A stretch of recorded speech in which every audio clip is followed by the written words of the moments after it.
Okay, so employee engagement I think is our last bit to sort of sum it up, and then I'll leave some time for anybody who does want to ask any questions before we have lunch.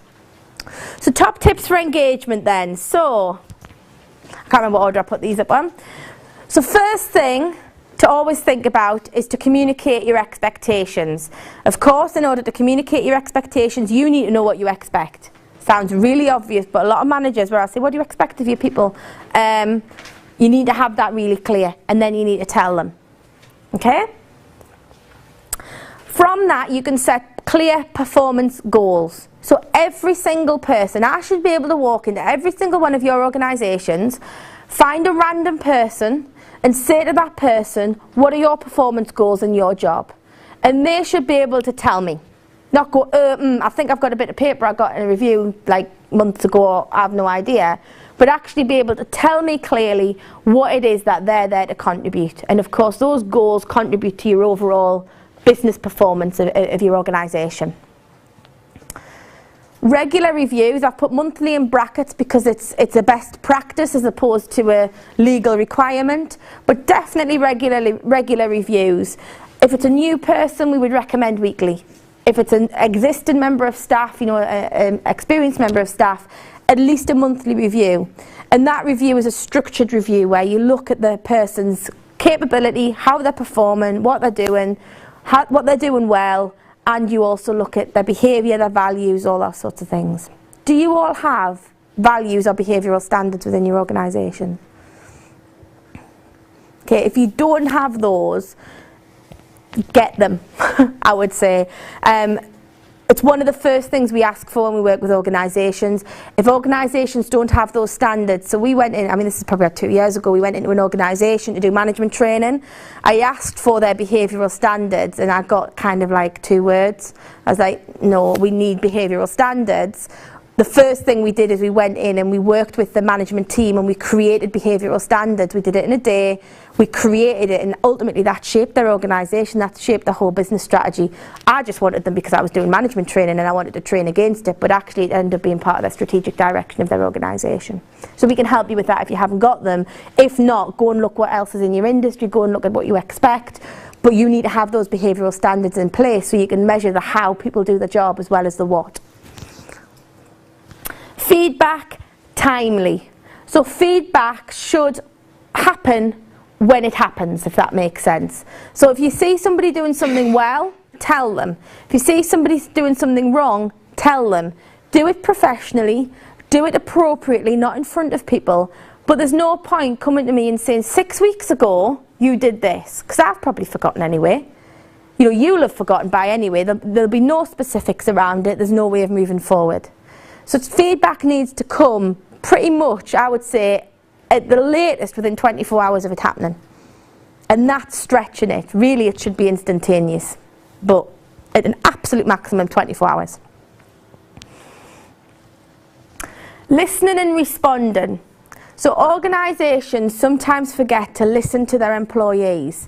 The managers get on with managing and they expect the employees to get on with delivering. The reality is some of your best ideas are within your workforce, because these are the people who are using your machines, using your policy, dealing with your customers, dealing with your product and doing the job.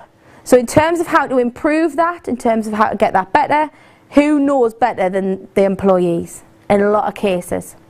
So have things like listening groups, have feedback forums, have spaces and ways in which individuals can share their ideas.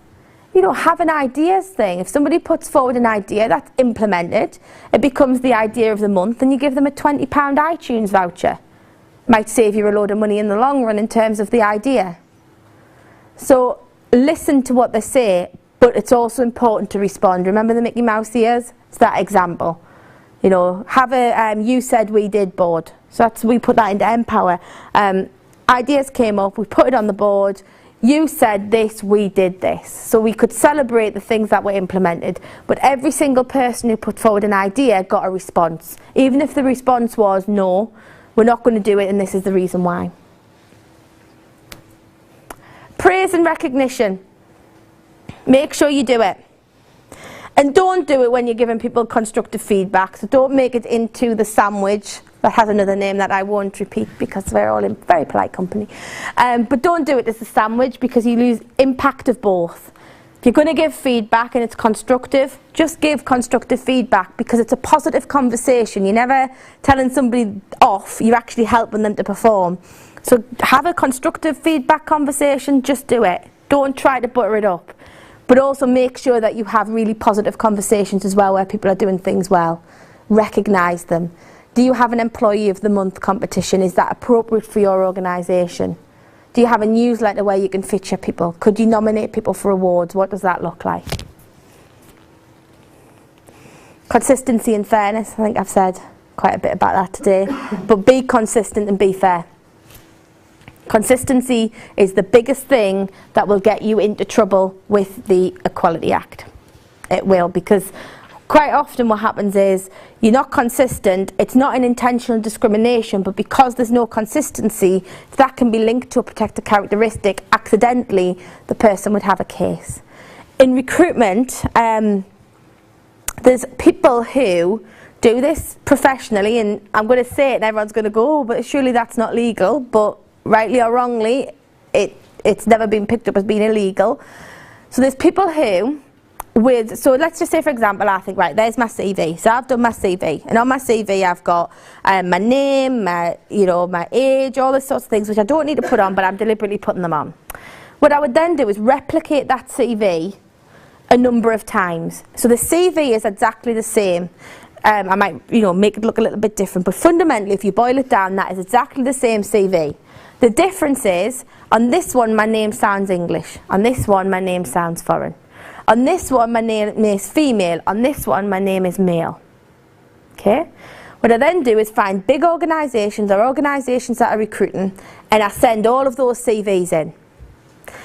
The minute that I get offered an interview as this person, and not as these people who have protected characteristics, I have an automatic case to tribunal and I have pretty much an automatic win.